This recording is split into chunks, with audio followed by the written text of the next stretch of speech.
Bien le bonjour à vous la famille. J'espère que vous allez bien. Un peu fatigué. Toujours avec le retard comme d'habitude. Un jour je vais arriver que qu'on a déposé l'argent du Cameroun pour partager sur la table. Il va arriver qu'on a compté, tout le monde ne va pas compter. À cause du retard. J'espère que vous allez bien. Je ne vais pas être long. Hein. C'est parce que je vois sur les plateaux de télé au Cameroun pour les pseudo-élections de 2025. Il y a des personnes qui se plaignent encore. Il y a des personnes qui sont un peu comme dépassées par les événements. Et ils s'en prennent à un pauvre monsieur. S'en prend à un pauvre monsieur.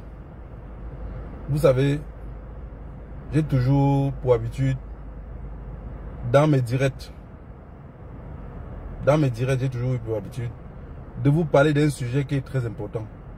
Mais négligé pas beaucoup. Voilà, j'ai toujours eu l'habitude de vous parler d'un sujet très important. Le sujet de la famine. Pas la famille, hein, de la famine. C'est un sujet très important.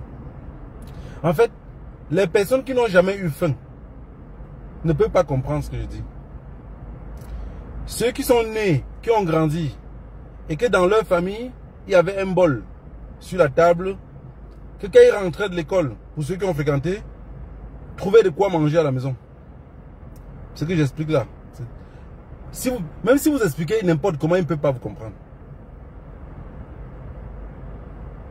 Si quelqu'un depuis sa naissance a grandi en trouvant de quoi manger sur la table,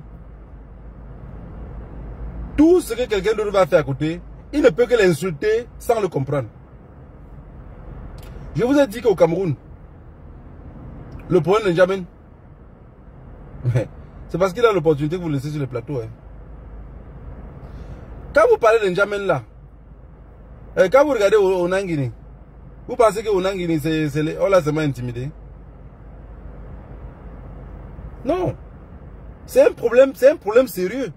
Donc, le problème de la gouvernance, qu'on lutte pour dire que on veut les routes, on veut machin, non, c'est faux, hein, c'est faux. Hein. Il faut d'abord qu'on trouve comment faire pour manger. Il faut qu'on trouve. Quelqu'un m'a amené un débat hier soir, pour me dire que les noirs sont... Il me pose la question à moi, il me dit, négro, entre le noir et le blanc, qui est plus méchant? Je lui ai dit, ça c'est un faux débat. Et il y avait deux autres personnes sur la table. L'autre a dit non, c'est le noir est méchant. Hein, j'ai dit non. Je ne voulais pas entrer dans leur conversation. J'ai dit non. C'est ça le problème que vous n'arrivez pas à comprendre. Le noir n'est pas méchant. Le noir n'est pas méchant. En fait, le noir a un cœur de pitié. Le noir est extrêmement gentil. Le noir... Et l'exemple simple. Le noir peut verser dans la barbarie, mais cette barbarie-là, c'est manque d'éducation. Le problème du noir, c'est qu'il n'a jamais été éduqué. On l'a toujours manipulé. Mais on ne manipule que celui qui n'a pas d'éducation. Parce que quelqu'un qui a été éduqué, c'est difficile de le manipuler. Quelqu'un qui a mangé à sa faim, c'est difficile de le manipuler. C'est aujourd'hui que beaucoup de personnes se rendent compte pourquoi le professeur Maurice Kamto n'était pas allé aux élections, élections législatives et municipales de 2018, de 2020. Parce qu'il avait déjà vu une N'Djamène, il avait vu un mendiant qui se paradait partout avec une assiette sur le cou. Mais les gens vont en vouloir N'Djamène sans comprendre le fond du problème. Parce que vous allez taper sur N'Djamène sans résoudre le problème de la famille de N'Djamène. Mais il y a plein de N'Djamène comme ça au Cameroun. Et il y a plein de N'Djamène. Quand vous parlez de N'Djamène, mais Jean de Dieu Momo c'est quoi? C'est pas tout N'Djamène. Ou parce qu'il s'appelle Momo. Jean de Dieu Momo c'est les mêmes mendiants. Et la mendicité, comme je vous dis là, c'est quelque chose qu'on fabrique depuis ton enfance. On fabrique la mendicité depuis ton enfance. En passant par l'éducation. N'Djamène lui-même, quand vous le voyez, il ne connaît pas qui il est. Vous pensez que si N'Djamena ne connaît pas qui il est? Vous pensez que Jean ne demande qui connaît qui il est? Non, non, non. Le problème de la famille, moi, je dis, j'ai passé ma vie à lutter pour ne pas avoir faim. Parce qu'un homme qui a faim n'a pas de dignité. Un homme qui a faim n'a pas de dignité. Si vous parlez de dignité, ça veut dire qu'il n'a pas de parole. Il n'a pas de parole. Il peut dire rouge 20 minutes après il change. C'est pas lui qui change. En fait, c'est son estomac. Son cerveau n'est plus dans sa tête. Son cerveau est toujours dans le ventre. Quand vous regardez N'Djamena là, il n'a pas un problème dans le cerveau. Hein. C'est que le cerveau est parti dans le ventre et l'estomac est parti dans la tête. Tout ce que vous pouvez raconter, il ne peut pas comprendre ce que vous dites. Par exemple, un homme comme moi sur un plateau de télévision comme N'Djamena, j'aurais honte. Mais non, là, on n'a pas sa place. Sur le point, vous avez vu quelqu'un qui a faim, qui a honte. Le mot, l'adage qu'on dit souvent en Afrique, que le nord c'est le courage. Et le Dieu c'est la position là. Mais c'est quoi? C'est un adage de famine. Moi quand je vois les gens s'en prendre en N'Djamena, sincèrement je vous dis la vérité, moi ça me dérange. Quand je vois les gens s'en prendre en N'Djamena, moi je suis mal à l'aise. Parce que quand je le regarde, tout ce qui se contredit, moi je ne ris pas, je n'arrive pas à rire. Je suis plutôt énervé, fâché, je dis mais voilà un pays où on peut avoir l'autosuffisance alimentaire. Quand un opposant arrive maintenant encore à idolâtrer son bourreau, c'est parce que le bourreau a fermé le couvercle de la marmite. Il n'y a pas moyen de manger. Mais tout ce que les Camerounais trouvent à dire, c'est oh regarde N'Djamena, regarde. Non, ils sont nombreux comme ça, ils sont nombreux. Ayez pitié de lui. Ayez pitié, il se pavane comme... Bon, vous allez comprendre un matin qu'il s'est suicidé, là vous serez content. Vous allez comprendre un matin qu'il s'est suicidé. N'Djamena, il ne peut pas avoir de parole, il ne peut pas. En fait, c'est que c'est plus fort que lui. C'est plus fort que lui. J'ai toujours dit, toute personne qui fait pop, c'est parce qu'il a de quoi manger. Du moment où tu n'as rien à manger, tu vas devenir N'Djamena. Tu vas devenir N'Djamena sans vouloir. N'Djamena n'a jamais pratiqué. Je vais vous prendre un exemple simple. Les gens disaient ici que, oh, il y a beaucoup de Camerounais aussi maintenant, on parlait des trucs de pédophiles là, non pas pédophiles, sorry, homosexuels. Et on a dit qu'il y a beaucoup de Camerounais, un gars me dit oh, il y a beaucoup de Camerounais qui sont dans l'homosexualité. Je dis que non, les homosexuels pour moi c'est les paresseux. Il n'y a pas quelqu'un qui naisse avec un pénis dans les fesses qui peut devenir homosexuel. Pas, moi je dis c'est les paresseux, c'est tout. C'est pas que je suis homophobe ou quoi que ce soit, mais c'est les paresseux. Parce que quelqu'un qui est paresseux, son cerveau commence à se transformer, il commence à se penser qu'il est une femme qu'on peut prendre aussi sur lui. Et j'ai pris les âmes à ces personnes-là que, va au Cameroun, regarde les tribus où il y a trop de pédales, c'est les paresseux. C'est pas un débat, je n'ai pas besoin de discuter avec rien. Regardez au Cameroun, vous regardez les tribus où il y a beaucoup de pédés. Vous allez voir que beaucoup d'homosexuels se trouvent dans une tribu, c'est la famine et ça engage la pédophilie. L'homosexualité, pardon, sorry. C'est pas pourquoi le mot pédophilie ne fait que sortir de ma bouche. Donc pour moi, les homosexuels, la majorité en Afrique, c'est la famine. C'est la famine. En réalité, si les gars là ont de quoi manger, ils vont plus se retrouver dans ce chemin-là. C'est la même chose avec N'Djamena. Toute personne que le cerveau quitte de ton estomac quitte de ton ventre, ça te retrouve sur ton crâne. Dis-moi comment tu vas penser. Parce que vous voulez transformer la nature. Dieu a mis le cerveau sur la tête pour que de temps en temps le soleil le chauffe. Ça devient comme les plaques soleil, quand vous voyez ça chauffe et ça donne l'énergie dans les maisons là. C'est pour ça que Dieu a mis le truc sur la tête. Si Dieu était con, si le Créateur était con, alors il devait mettre nos cerveaux en bas de nos pieds, on devait piétiner, comme le cerveau des Camerounais, ou soit les feuilles des arbres, ils devaient être comme les racines. Mais non. Non. Il a mis les racines pour se soutenir. Et les arbres ne se nourrissent pas des feuilles, ils se nourrissent des racines. Mais N'Djamena, on est en train de s'acharner contre lui. Mais non, aie pitié de lui.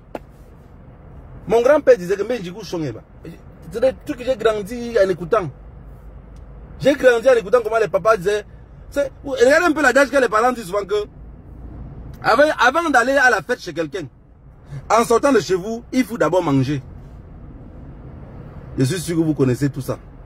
C'est truc là que les parents disent tout que les ne pas chez quelqu'un sans manger. Parce que imaginez vous-même qui vous m'écoutez maintenant en Facebook Live là. Si vous sortez de chez vous Si vous sortez de chez vous et que vous partez dans une fête, et en partant dans cette fête-là, que vous n'avez pas mangé, quand vous arrivez là-bas, même seulement la personne qui veut prêcher la parole de Dieu, il vous énerve. Parce qu'il dit trop. Il vous énerve, c'est naturel, hein. Il vous énerve. Parce que la personne est en train de parler beaucoup, alors tu veux seulement manger. Mais si en sortant chez toi, tu avais mangé, tu n'aurais pas ce problème-là. Si vous arrivez à comprendre ce qu'il dit, vous allez comprendre N'Djamène. Quand tu sors de chez toi pour aller dans une fête, que tu ailles à manger, tu ailles là-bas, mais si le pasteur qui veut prêcher pour la nourriture, s'il veut me les voir tous ses ancêtres, c'est pas ton problème.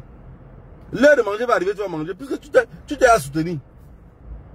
Mais du moment où tu n'as rien mangé, tu n'as rien mis dans ton gésier, tu es arrivé là-bas, on commence à vouloir parler. Non, tu vas guinger comme la poule. Tu vas guinger comme la poule. Tu vas plus tenir debout. Si c'est une veillée, on va dire, oh, les témoignages. On appelle tel fils pour témoigner, mon frère, vous allez parler tous. Il est mort depuis, le laissez qu'on prie au match. Vous n'avez jamais allé dans une veillée où vous arrivez là-bas, première personne qui prie, deuxième personne prie, troisième personne prie, quatrième personne veut parler. Ils ont au moins 4 pasteurs, chacun veut montrer, surtout les églises des Congolais, les veillées des Congolais. S'il y a 10 églises dans la ville, tous les 10 pasteurs qui gouvernent les églises vont parler devant le cadavre là. Le cadavre est souvent entre leurs mains. La nourriture à terre nous fatigue. Mais tout ce qui nous intéresse, c'est qu'on veut manger est parti. Mais ils sont en train de faire leur propagande. Mais si on avait mangé à la maison, est-ce qu'on aurait la pression d'attendre que les pasteurs prient vite et on mange? La famille. La première richesse que l'homme doit produire, c'est de quoi se nourrir, pour pouvoir élever les enfants, pour éviter les N'Djamène dans sa famille. N'Djamène que vous voyez là, c'est l'enfant de quelqu'un d'autre. La famille s'est battue pour l'envoyer en Europe. Mais comme la famille s'est battue pour envoyer N'Djamène en Europe, vu qu'il n'avait pas éduqué l'enfant, N'Djamène est arrivé en Europe, il était un parfait con. Vous savez, même les cons vieillissent. Donc, du moment où N'Djamène est arrivé en Europe et que N'Djamène était un parfait con, qu'est-ce qu'il pouvait reproduire? Zéro. Il est rentré encore au Cameroun. Vous voyez, il se balade de parti politique en parti politique. Non, arrêtez, il n'a rien dans le cerveau. C'est la famine. N'Djamène là où il n'a pas honte. Il peut changer sa langue comme ça même 40 000 fois. C'est vous qui souffrez. C'est vous qui souffrez de l'écouter. Hein? Arrêtez. Quand vous écoutez N'Djamène, en fait, vous souffrez d'écouter N'Djamène. C'est vous qui souffrez, sinon lui ne souffre de rien. Vous avez vu comment? Il a bien sa barbe de mendiant là. Attaillé comme une boule de pousse-pousse. Il s'en fout de ce que vous dites. Quand on dit que monsieur N'Djamène, vous n'avez jamais travaillé quelque part, mais il va travailler quoi? Je dis comme ça, mais en réalité, je suis énervé. Je suis énervé. C'est le fait des questions bêtes qu'on pose sur un plateau. Quelqu'un a fait. Vous le posez quelques questions bêtes comme ça, il va répondre quoi? On dit que N'Djamène n'a jamais travaillé un jour. N'Djamène n'a pas un salaire où N'Djamène dit qu'il roule en voiture. N'Djamène dit qu'il roule en voiture. Et les sorciers, ce qu'ils trouvent à faire, c'est de monter une vidéo, de monter sur une moto. Hein? Il a dit qu'il a la voiture. Votre problème, c'est lequel? Moi, ce que je sais, c'est que ce pays-là est fini. Parce que ce pays-là, pour bien réussir à mettre tous les Camerounais. Le Cameroun, c'est un pays qui est perdu. Pour bien réussir à mettre tous les Camerounais. Il n'y a aucun Camerounais qui réfléchit. Quand tu parles avec un Camerounais, la manière qui te répond. Ah mon Dieu. Quand tu parles avec un Camerounais, tu te concentres sur que l'éducation zéro. Façon de penser zéro. Tout le cerveau est bloqué. Ah ben oui, il me demande que où c'est autant de diplômes qu'ils ont dans la poche. Tu parles d'un j'ai un master, c'est mon père, le master, je ne le connais pas. Hein? Mais parle-moi un peu de la tête. On m'a appelé l'autre jour sur une réunion Zoom. J'arrive sur la réunion, il y a presque 250 personnes. Et tous des étudiants. Alors, et on nous a appelés comme 2 anciens. Et les 2 anciens étaient ceux qu'on devait les poser. Donc les jeunes posaient les questions. Quand je réponds, on dit que tonton, tu es trop cru. Je suis cru comment? Le problème qui se pose, c'est que les gens ont trop peur d'écouter ce qui est réel.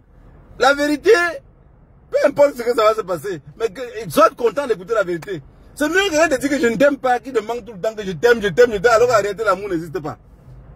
Quand un jeune, par exemple, dit que eux, les jeunes, quand ils arrivent en Europe, ils trouvent les grands frères comme nous, et on n'arrive pas à les orienter. J'ai dit que petit frère, j'ai sauté la barrière 12 mètres x 2. Toi, ton père t'a pris comme une boîte de sardines, t'a mis dans l'avion, tu es venu ici. Quand il veut te parler de quelque chose, même là, il faut le haut, tu vas fuir, tu aurais peur. Parce que tu ne connais pas, tu n'as pas traversé cela. Donc, le conseil qu'il peut te donner, ça passe. Il faut aussi un jeune qui a souffert sur la route de l'aventure pour arriver peut-être ici. Mais vous êtes ici, vous êtes tous étudiants, venus par vol. Je ne sais pas à quoi je représente ici. Parce que je ne peux pas vous donner un conseil. Le conseil que je vais vous donner, ça va encore aller plus dans les études. Le conseil de la rue, je ne peux que donner ça à celui qui est venu aussi par la rue. On va se comprendre. On va facilement se comprendre. J'ai dit que Paul Biya a fini par affamer. Donc, quand les gens disent que, oh, changement, machin, tu dis que, si les Ngongo perdent le pouvoir, c'est qu'ils ont voulu. Parce que, ils ont affamé tout le monde. Même celui qui a l'argent dans sa poche à faire. Parce que la famine, en fait, il y a un truc que vous ne comprenez pas dans la famine. La famine, c'est mental. La famine est mentale.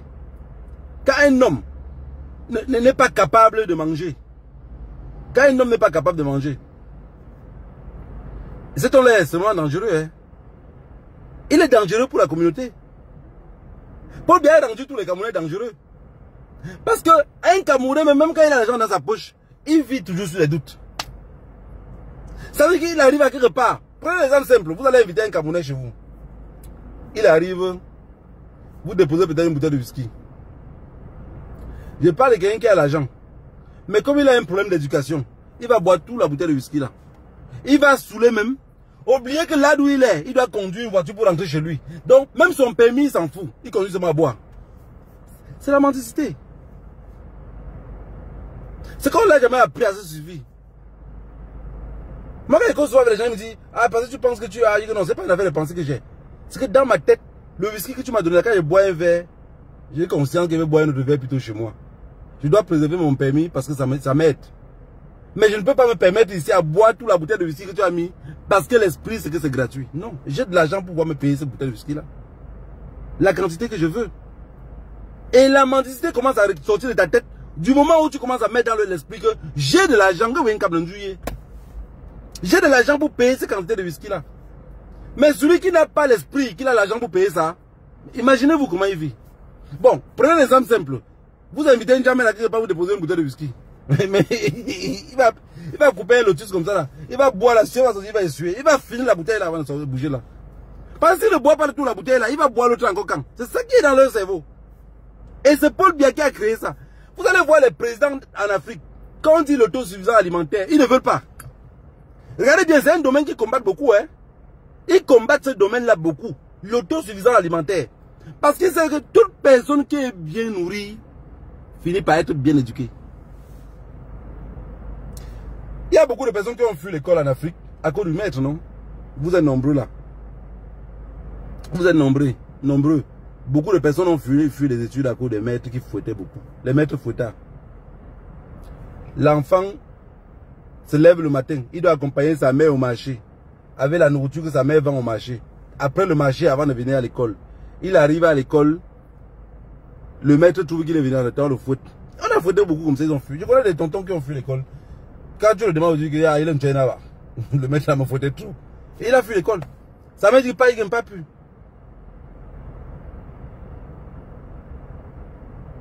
Quelqu'un m'a dit que même si tu n'as pas l'argent, tu as la retenue et l'éducation. Mais si tu n'as pas l'argent et que tu as été éduqué, c'est que tu dois comprendre. On est dans les... Tout ça tourne autour de quoi? De l'éducation, non? Tout ça tourne autour de l'éducation. Quelqu'un qui n'a pas été éduqué, vous ne pouvez rien parler ensemble. Tu ne peux pas non plus éduquer, ma mère, tu ne peux pas non plus éduquer quelqu'un qui n'a pas de quoi manger. Je viens de vous prendre un exemple simple. Prenez 10 personnes, vous mettez à terre. Des personnes adultes. s'il y a des capteurs qu'on peut mettre sur leur tête. Et vous commencez à tenir des discours tordus. Et ces personnes-là ont faim. À un moment donné, tout ce que vous dites, ils ne comprennent pas ce que vous dites. Vous allez voir leur cerveau demande maintenant qu'à manger. Mais nos parents disaient quoi, pas toi? Chine va me connaître chez toi. Un ventre vide n'a point d'oreille. Je ne sais pas comment vous dites ça en français. Quelqu'un qui a faim ne peut rien écouter ce que vous dites. Oubliez ça. Oubliez. Oubliez ça. L'école qu'ils ont fait en Afrique pour nous là, c'était juste pour nous retarder. En fait, vous allez voir en Afrique, quand un groupe de village commence à ne plus trop, ils ne plus à envoyer les enfants à l'école. Le gouvernement est inquiet. Le gouvernement qui est inquiet là n'est pas inquiet pour le bien-être des enfants. Hein. C'est que beaucoup d'enfants qui ne partent pas à l'école, ils seront nombreux au quartier, ils peuvent développer autre chose qui n'auront pas le contrôle. Vous envoyez à l'école là, en réalité, c'est pour vous contrôler. Oui. Sinon, regarde tous les Camerounais avec tous les diplômes qu'ils ont là. Donc, ça veut dire que dans votre école là, on ne vous a pas pris le courage là-bas. Dans tout votre ABCD là, il n'y a pas une partie, dans le livre de Magellan là, il n'y a pas une partie où on parle de violence. Qu'on parle de détermination. J'ai dit, personne ne peut changer ça dans ma tête. J'ai dit, la femme camerounaise ou l'homme camerounais n'accouche pas les enfants parce qu'il veut les enfants. Non. Personne ne peut enlever ça de ma tête. Moi, négro. Personne. Ils font les enfants parce qu'ils aiment le sexe. Ils font les enfants par pression sociale. Pas parce qu'ils ont un projet pour ces enfants-là. Personne ne peut enlever ça de ma tête. Oui, hein. Personne ne peut enlever de ma tête. Parce qu'une femme qui n'a pas de quoi manger, accouche un enfant, accouche deux. Trois, parfois avec deux pères différents, trois pères différents, 4 enfants, 5 enfants. Mais comment? C'est la mentalité parce qu'il n'y a pas de quoi manger. À chaque homme qu'elle trouve, l'homme là la promet un petit truc. Comment faire pour survivre? Elle accouche aussi un enfant avec lui. Parfois par l'idée que l'homme là peut-être va rester. Mais en oubliant les 3 autres pères qui l'ont d'abord laissé avec les autres enfants. Pour bien réussir, hein. Parce que je vois les personnes me disent que, oh, pour bien échouer en 43. Non, non, il n'a pas échoué. C'est vous qui étiez dans un rêve. C'est vous qui étiez dans un rêve de construction du pays. Lui était dans un rêve de destruction. Il a réussi sa vie, la famille. Vous êtes en train de dire que pour bien échouer, non, il devait. Est-ce que vous êtes dans son programme? Pour bien vous avez donné un programme politique. Pour bien venir comme mercenaire. Il n'a pas de programme pour vous donner. Et son programme était bien dicté par le colon qu'il avait envoyé. Il est sur le programme. Vous dites qu'il a échoué, il dit qu'il a réussi. Qui dit faux? On a dit que les chrétiens disent que Dieu habite au ciel. Les musulmans disent que Dieu habite la terre. Finalement, qui dit vrai? Donc, la réalité est tout autre. Paul Biya est venu au Cameroun en tant que mercenaire. Et le mercenaire qu'on la voit qui repasse pour tuer. Il est venu en tant que mercenaire. Il a réussi son coup en tant que mercenaire. Vous êtes qui pour dire que Paul Biya n'a pas réussi? Si vous pensez que Paul Biya n'a pas réussi, sur 32 millions de Camerounais, il n'y a personne qui est éduqué. Il n'y a personne qui est éduqué. Voilà ceux qui étaient censés être un modèle. Le gars qu'on les amène. On le milite dans tous les plateaux. Voilà Mathieu Ounangine qui était ici. Quand tu suis ces anciens boys qui le sait, tu dis waouh, waouh. Mais non. Imaginez tout, vous, Mathieu Ounangine prend les devants en disant qu'il est peut-être opposant de quelque chose. La jeunesse devait le suivre. Sans connaître comme ça, on suit comme ça, et mon Dieu avec la serre attachée sur son cou. Pas de conviction. Parce que tout ça, c'est l'éducation. On pense que Mathieu Ounangine ne mangeait pas à sa faim. Il mangeait à sa faim. Mais le problème, c'est que manger pour manger, manger sans éducation, mais ça veut dire que la personne va passer toute sa vie à avoir faim. On a donné à manger à Mathieu Ounangine. Sans le donner, ça veut dire que de donner le poisson à un homme, apprenez-le à pêcher. Le père de Mathieu Ounangine, en tant que ministre, a passé le temps à donner ça à Mathieu Ounangine. Donner. Il a mangé. Son front est sorti devant, comme vous voyez là. Vide de nulle part. Il sait juste répéter. Il ne peut rien reproduire. Vous voyez? Il va vous dire qu'il est professeur. Non, il n'est pas éduqué. Et quelqu'un qui n'est pas éduqué, on laisse encore la charge d'autres enfants à lui pour qu'il les éduque. Donc ça veut dire que ça devient un capital de mendiant. Parce que tous ceux qui vont dire demain que Mathieu Ounangine est mon professeur, ne donnez pas le nom, dites que donc tu es mendiant. C'est des mendiants. Ils ne peuvent pas prendre les décisions par eux-mêmes. Vous avez vu qu'un mendiant prend les décisions par lui-même? Non, il ne peut pas. C'est pas possible. C'est pas possible, c'est même impensable. Donc, ce qu'on attend d'eux, on se blesse tout seul. Ce qu'on attend de Mathieu Ounangine, ce qu'on attend de N'Djamène, ce qu'on attend de beaucoup d'autres sur le plateau là. Les vieux nous gouvernent pourquoi? Parce qu'ils ont formé des petits jeunes comme ça, qui sont des mendiants, à les protéger. Paul Biya va sur un plateau. Vous l'avez vu un jour parler sur un plateau? Non. Puis il n'a pas besoin. Il sait qu'il a fait un travail de fond. En 43 ans, imaginez-vous, N'Djamena à quel âge aujourd'hui? Mathieu Ounangine à quel âge? Donc ça veut dire qu'à partir du moment où Mathieu Ounangine devait comprendre quelque chose de la vie, c'est ce moment-là qu'on a inculpé la mendicité. Vous voulez qu'il reproduise quoi? Il ne peut rien reproduire, absolument rien, absolument. À chaque fois que vous voyez quelqu'un parler sur un plateau de télévision au Cameroun, jusqu'à avoir la détermination, regardez bien, il veut faire. Oui. Qu'est-ce que je vous dis là?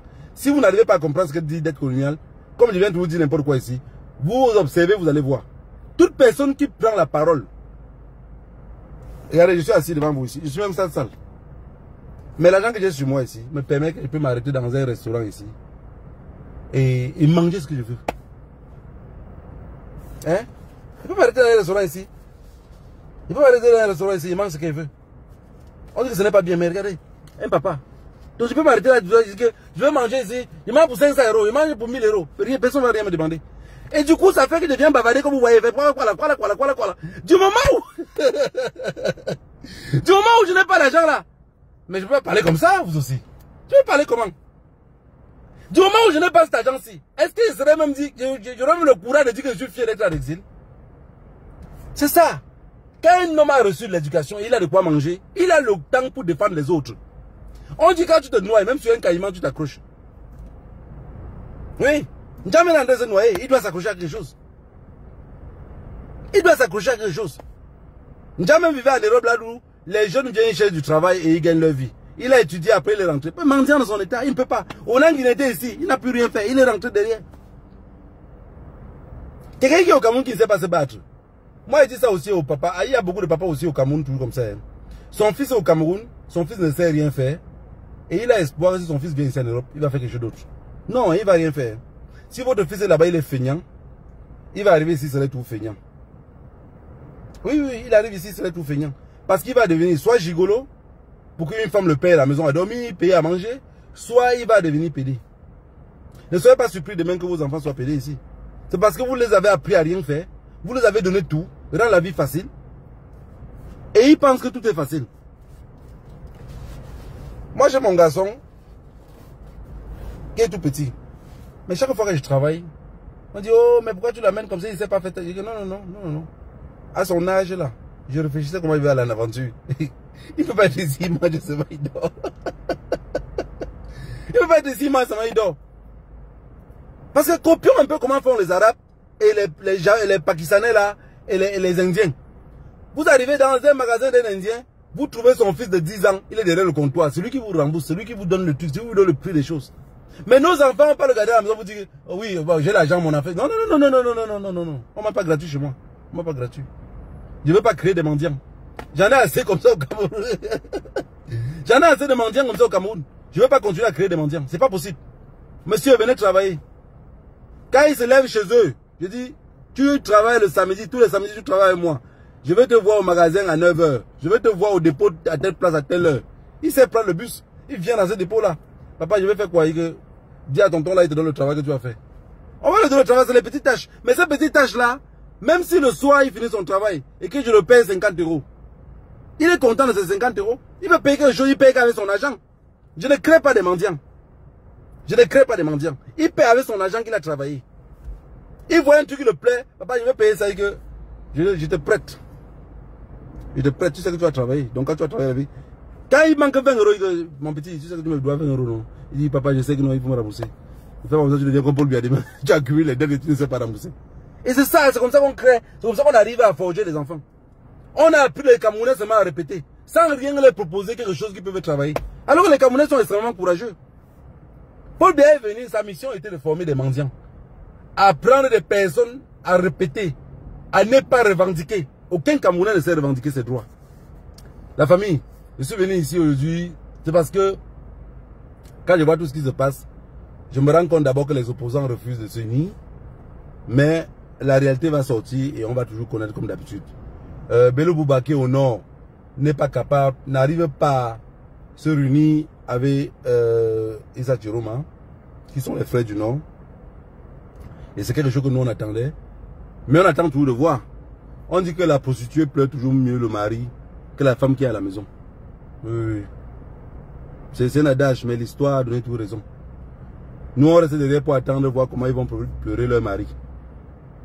De notre part, on sait qu'on a éliminé le champion. Le champion, lui de son côté, est obligé de les voir quelque part. Guider le peuple en disant que partez par ce côté-ci. Mais la majorité des personnes, c'est par où il va nous guider. Mais la réalité est tout autre. S'il nous guide à quelque part et que celui-là se divise déjà, c'est qu'on ne sait pas par quel chemin on va partir. On serait comme les orphelins abandonnés. Ou comme les veuves qu'on a refusé de nous laver. Que le Dieu de nos ancêtres vous bénisse tous. Ne vous en prenez plus en jamais. Quand je lis vos commentaires, je me rends compte que vous ne comprenez pas ce qu'il endure. Moi, je parle jusqu'à rire, mais je sais ce qu'il endure. Je sais ce que c'est que dormir, manger sans huile. Manger sans savoir ce qu'on va manger le lendemain. Mais le conseil du grand-père et l'éducation a fait que je savais où je partais et qui je pourrais être demain. Que le Dieu de nos ancêtres vous bénisse tous.